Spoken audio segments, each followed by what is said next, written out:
Hi, this is Sam Michel again. This essay is a little bit more conventional.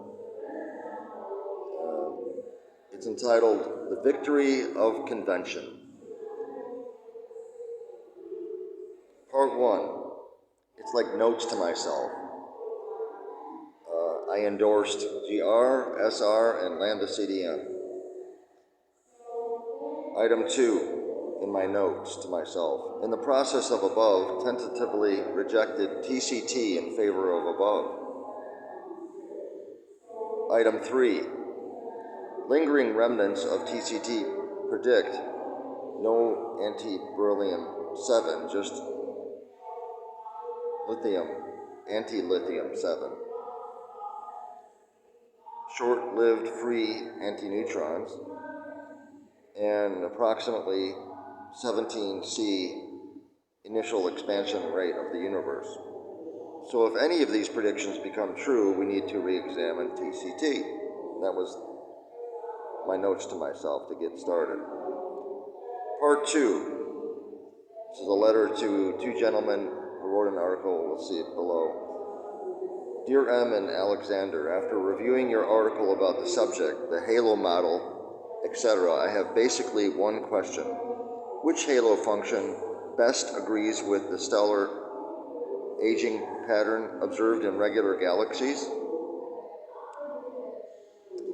The constraints addressed in your article are too general for my purposes. I simply need the simplest radial density function that can explain a linear time differential radially, in terms of stellar aging, of course.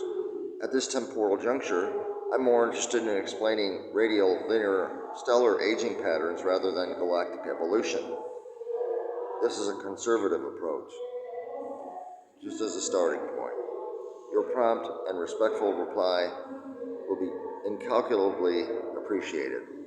And the reference for their article is archive 2303.08752v1. And in the spirit of, trying to do stuff myself and not depending on other people and use logic to try to figure things out, part 3. We're trying to explain a ubiquitous stellar aging pattern observed for regular galaxies. If the density function was flat, stars should age at the same rate.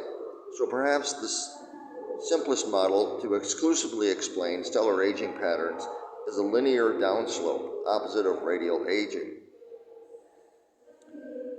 On the left is supposed to be a line downsloping dark matter density, and on the right, stellar aging rate. That's actually plausible considering the primary candidates for dark matter, primordial black holes, or WIMPs, or both possibly, right? And conceivably should be verifiable in the near future. The reason I consider them plausible, or it's plausible is because both of the candidates would be conceivably a realistic scenario. A linear radial distribution with higher in the middle